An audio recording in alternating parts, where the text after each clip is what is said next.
ہوتا.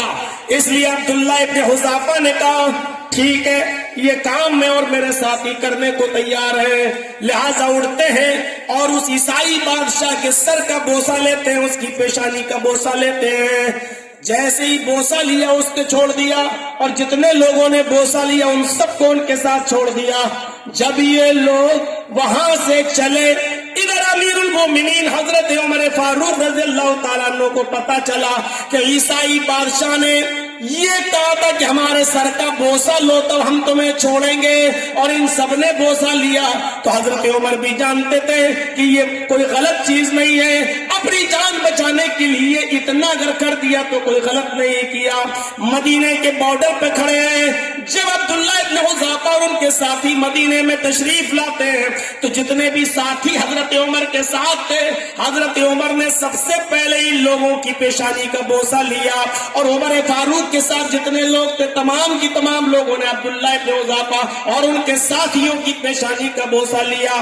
میرے پیارے ساتھیوں غور کرو, عبداللہ ابن حذافہ کے سامنے کتنی چیزیں تھیں. کہا کلمہ چھوڑو, نہیں چھوڑوں گا.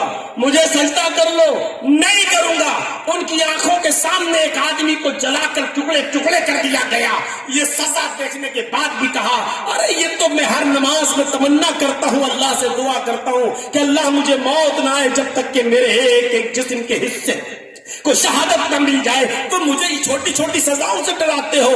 یعنی مومن وہ ہوتا ہے لا الہ الا اللہ کی دولت جس کو مل جاتی ہے وہ ساری چیزیں ٹھکرا دیتا ہے, لیکن لا الہ الا اللہ کا پھر دامن نہیں چھوڑتا. میرے بھائیوں ہم دیکھیں کہ ایمان کی یہ سب سے افضل شاخ ہمارے اندر ہے کہ نہیں ہے.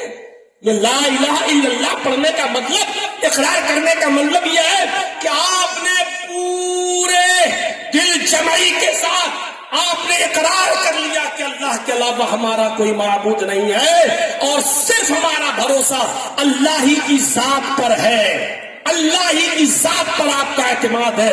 اس کلمے نے کی وجہ سے آپ کا توکل اور آپ کا بھروسہ اللہ کی ذات پر بڑھ جانا چاہیے. غزوہ ذات الرقاع کے موقع پر جب صحابہ کرام نے کہا اللہ کے رسول ہم تھکے ہیں, کئی راتوں کے جاگے ہوئے ہیں, یہ گھنا جنگل ملا ہے, سائے دار درخت ہے, ان درختوں کے سائے میں ہمیں کچھ لیٹ جانے دیجئے, تھوڑا آرام کرنے کا موقع دے دیجئے.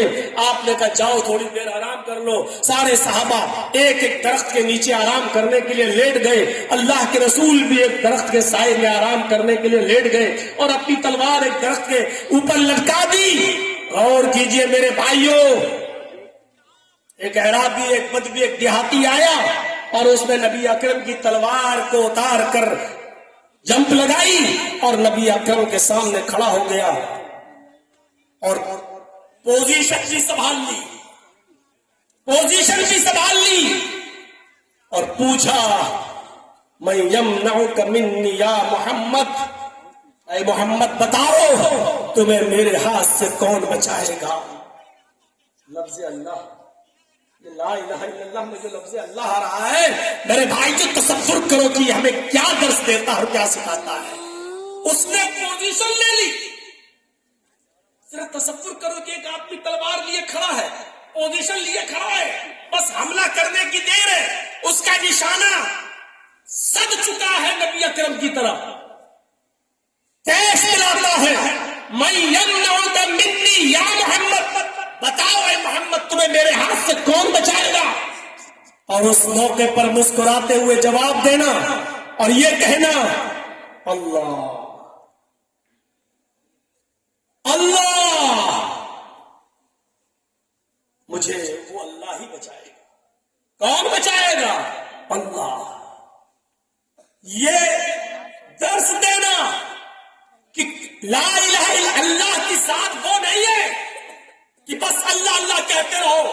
اگر اللہ کی ذات پر ایمان ہے, اعتبار ہے, تو بھروسہ بھی اسی کی ذات پر ہو اور کامل بھروسہ ہو کہ تیری تلوار پوزیشن بھی تو لے چکا ہے. ایسی پوزیشن میں بھی اگر اللہ نہ چاہے تو تو بھی کچھ نہیں کر سکتا. کہا اللہ, کپ کپا گیا, تھرا گیا, تلوار اس کے ہاتھ سے گر گئی. اس زمانے کا کافر بھی اللہ کے پاور کو جانتا تھا. اس زمانے کا کافر بھی اللہ کی طاقت کو سمجھتا تھا.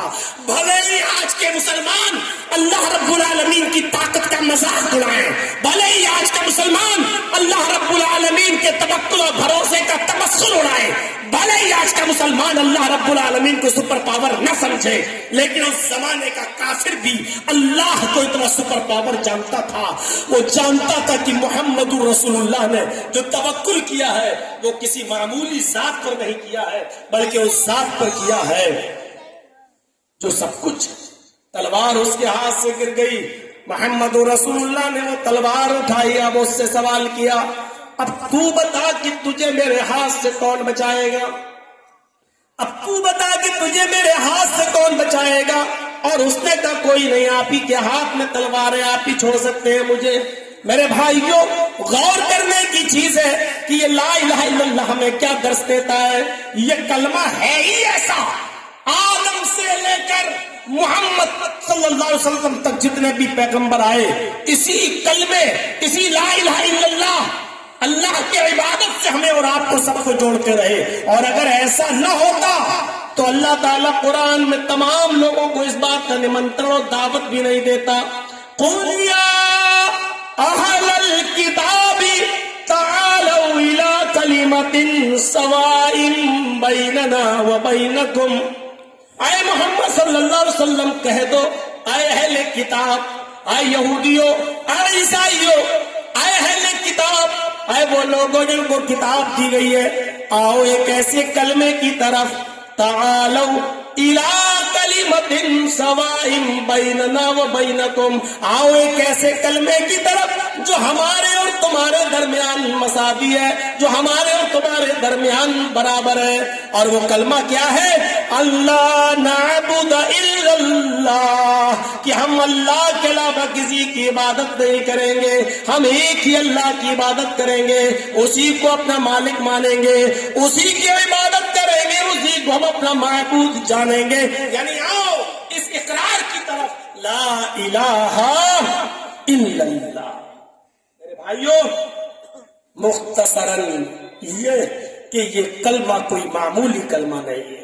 اس کلمے کو نہ پڑھنے پر ابو طالب جہنم کے مستحق ہوئے, اور اس کلمے کو پڑھنے کی وجہ سے اسود نامی وہ بکریوں کا چرواہا یہودی جو اسلام لایا اور ایک بھی نماز نہیں پڑھی لیکن جنت کا مستحق ہو گیا. اس کلمے کی حقیقت کو سمجھنا چاہیے. اللہ تبارک و تعالیٰ سے دعا کرتے ہیں کہ الہ العالمین اس کلمے کی حقانیت سے ہم سب کو روشناس فرمائے, اور اس کلمے کی حقیقت کو سمجھنے کی ہم سب کو توفیق عطا فرمائے. میرے پیارے ساتھیوں, حدیث کا دوسرا ٹکڑا